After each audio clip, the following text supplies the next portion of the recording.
ये रक्तपात शांति और अहिंसा की नीति पर चलने वाले उन्हीं गांधी जी के कारण हुआ जिन्होंने अपने प्रत्येक भाषण और लेख में क्रांतिकारियों की निंदा की।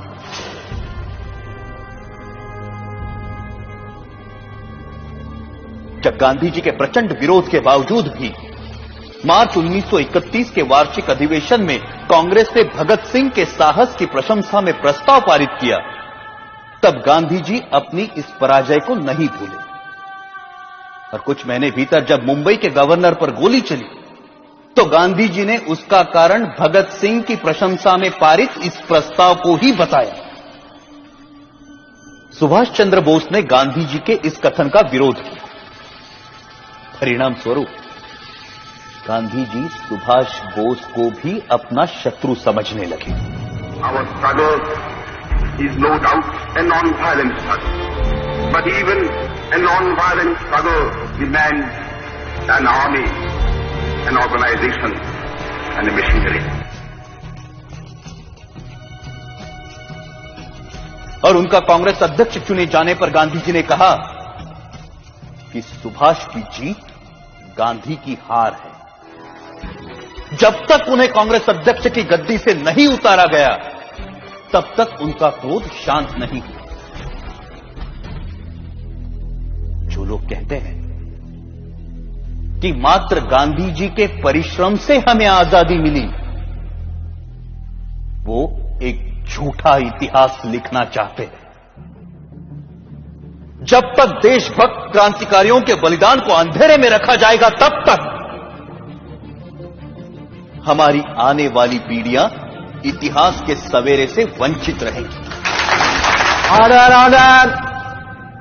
1947 की सर्दियों में हिंदू मुस्लिम एकता के लिए गांधी जी ने जो आमरण अनशन रखा था, उसे तोड़ने के लिए जो पहली शर्त उन्होंने रखी थी वो ये थी कि दिल्ली की मस्जिदों में शरण लिए हुए हिंदू और सिख शरणार्थियों को मस्जिदों से बाहर निकाला जाए और मस्जिदें मुसलमानों को सौंप दी जाए।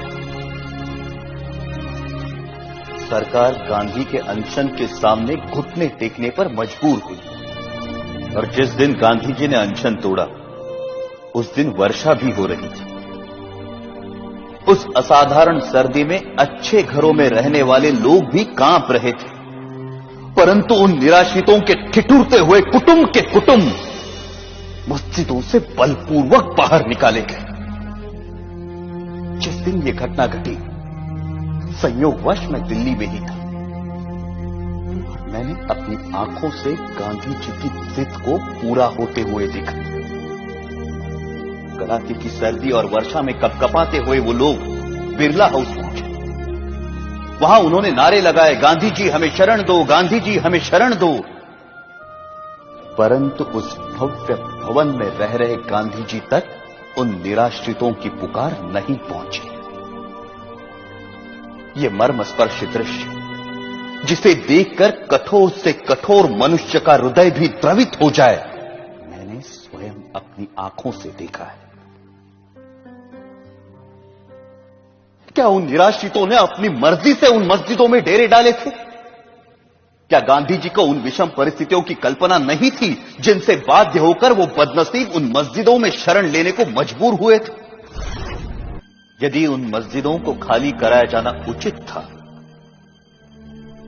तो पाकिस्तान के मंदिर खाली कराकर हिंदुओं को सौंपने की मांग गांधी जी ने क्यों नहीं रखी?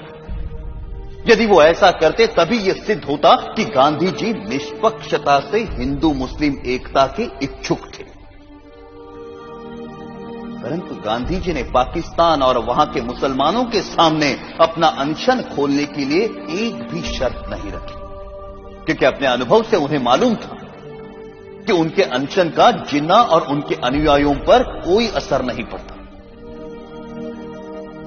गांधी जी ने अपने अनशन से भारत सरकार द्वारा पाकिस्तान सरकार को 55 करोड़ रुपए ना देने के निर्णय को भी पलटवाया, जबकि उन्हें भली भांति पता था कि इस रकम का प्रयोग पाकिस्तान भारत के विरुद्ध चल रहे युद्ध में अपनी विजय के लिए करेगा। वो अनेकों बार जिन्ना से मिलने गए और सदा उन्हें जिन्ना भाई अथवा कायदे आजम कहकर संबोधित किया, लेकिन एक भी ऐसा अवसर नहीं आया जब जिन्ना ने उनसे सहयोग की इच्छा प्रकट की हो। गांधी जी की जिस आध्यात्मिक शक्ति और अहिंसा की महिमा का सब जय जयकार करते हैं, वो जिन्ना की दृढ़ता के सामने नपुंसक सिद्ध हुई। जब गांधी जी को यह दिखाई दे चुका था कि वो अपनी आध्यात्मिक शक्ति से जिन्ना को प्रभावित नहीं कर सकते, तो उन्हें अपनी नीति का पुनर्मूल्यांकन करते हुए किसी दूसरे नेता को जिन्ना और मुस्लिम लीग से निपटने का कार्य सौंप देना चाहिए था। परंतु व्यक्तिगत महत्वाकांक्षा राष्ट्रहित पर इतनी भारी पड़ी कि राष्ट्र के दो टुकड़े हो गए।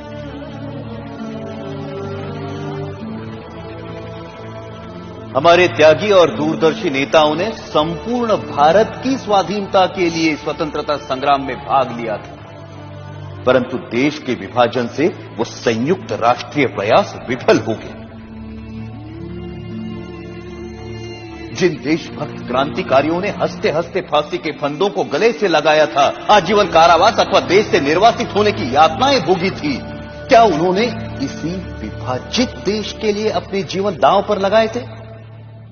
14 अगस्त 1947 को छलपूर्वक भारत के विभाजन को स्वीकार कर लिया गया और पंजाब, बंगाल और सीमा प्रांत के हिंदुओं के भविष्य की किसी ने कोई चिंता नहीं की।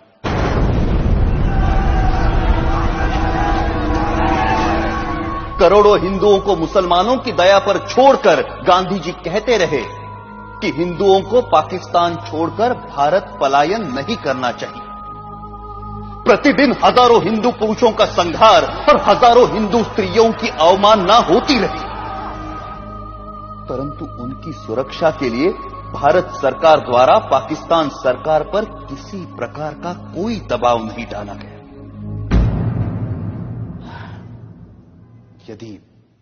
यदि समाचार पत्र पाकिस्तान में हिंदुओं पर हो रहे अत्याचार के संबंध में कुछ लिख देते तो उसका अर्थ यह लिया जाता है कि समाचार पत्र हिंदू और मुसलमानों में मतभेद फैलाने का काम कर रहे हैं और उन पर प्रेस इमरजेंसी एक्ट की धाराएं लागू कर दी जाती हैं।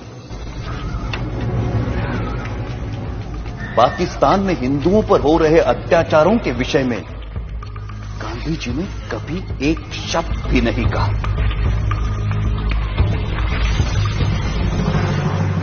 ये कहना अनुचित नहीं कि पाकिस्तान में हिंदू जाति और हिंदू संस्कृति को मिटाने के लिए जो अत्याचार हो रहे हैं, उसका मूल कारण गांधी ही है।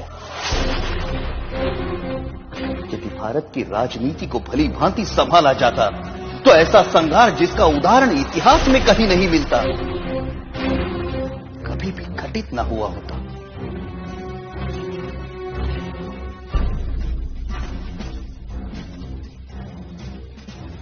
गांधी जी सदा सत्य और अहिंसा के नारे लगवाते रहे। कोई भी समझदार व्यक्ति इन नारों को बुरा नहीं कह सकता, परंतु यह आशा करना कि जीवन सदैव ऐसे उच्च आदर्शों के अनुसार चलेगा, एक दिवा स्वप्न है। वास्तव मुझे स्पष्ट दिखाई देता था कि यदि मैंने गांधी जी का वध किया, मैं जड़ मूल से नष्ट कर दिया जाऊंगा। लोग मुझसे घृणा करेंगे और जो सम्मान मुझे प्राणों से भी प्रिय है वो नष्ट हो जाएगा। मैं अवश्य मरूंगा, परंतु देश अमर होगा। मुझे स्पष्ट दिखाई देता था कि यदि मैंने गांधी जी का वध किया, मैं जड़ मूल से नष्ट कर दिया जाऊंगा। लोग मुझसे घृणा करेंगे और जो सम्मान मुझे प्राणों से भी प्रिय है वो नष्ट हो जाएगा। परंतु मुझे यह भी दिखाई देता था कि भारत की राजनीति से गांधी जी के प्रस्थान से ही भारत का भाग्योदय होगा और देश एक महाशक्ति बनकर उभरेगा। मैं अवश्य मरूंगा, परंतु देश अमर होगा। मुझे गालियां मिलेंगी, परंतु विश्व में भारत का नाम होगा। और यही सोचकर मैंने गांधी जी का वध करने का निर्णय लिया और अपना यह निर्णय किसी को नहीं बताया। अंततः 30 जनवरी 1948 को मुझे मेरा निर्णय साकार करने में सफलता मिली। यदि देशभक्ति पाप है तो मैं मानता हूं मैं पापी हूं, और यदि देशभक्ति प्रशंसनीय है तो मैं स्वयं को उस प्रशंसा का अधिकारी मानता हूं। मेरे जीवन का अंत तो तभी हो गया था जब मैंने गांधी जी पर गोली चलाई थी। उसके पश्चात तो मैं एक अनासक्त जीवन बिता रहा हूं और मुझे अपने कृत्य पर कोई पश्चाताप नहीं है। गांधी जी ने इस देश के प्रति जो योगदान दिया है उसके लिए मैं उनका आदर करता हूं, और इसीलिए उन पर गोली चलाने से पहले मैं उनके सामने नतमस्तक हुआ था।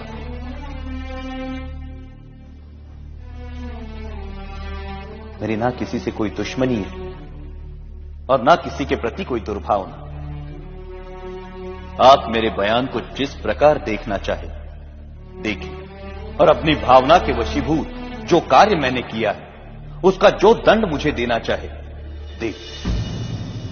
मैं किसी प्रकार की कोई दया नहीं चाहता। मैं ये भी नहीं चाहता कि मेरी ओर से कोई दया की याचना करे। इस अभियोग में मेरे साथ कई लोगों को षड्यंत्रकारियों के रूप में शामिल किया गया है।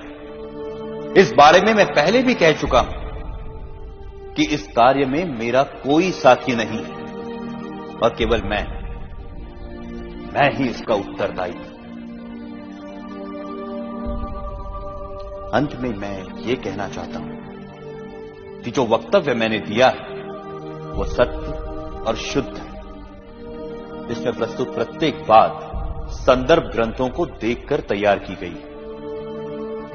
मैंने ये लंबा वक्तव्य इसलिए नहीं दिया कि लोग मेरे कार्य को सराहें, बल्कि इसलिए दिया है कि लोग मेरे विचारों को भली भांति जान जाए और किसी के मस्तिष्क में कोई भ्रांत धारणा न रहे। भगवान करे हमारा देश फिर अखंड हो और भारतीय उन विचारों का त्याग करे जो अत्याचारी के आगे झुकने की प्रेरणा देते हैं। ये सत्य है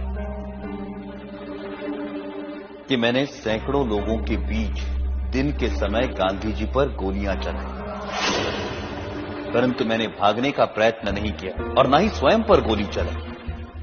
मैंने कानून के सामने आत्मसमर्पण किया, क्योंकि मैं अपने विचारों को खुली अदालत में प्रकट करना चाहता था।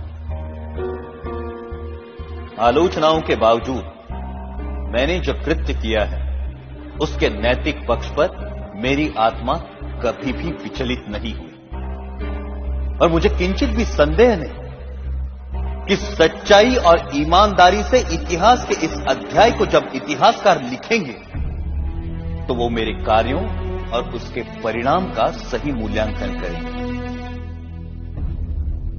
मेरा वक्तव्य अब समाप्त हो चुका है। आपने इसे ध्यान से सुना और सुविधाएं दी, उसके लिए मैं आपका कृतज्ञ हूं। जिन्होंने मुझे इस अभियोग में कानूनी सहायता दी और इस अभियोग से संबंधित पुलिस अफसरों का भी मैं कृतज्ञ हूं।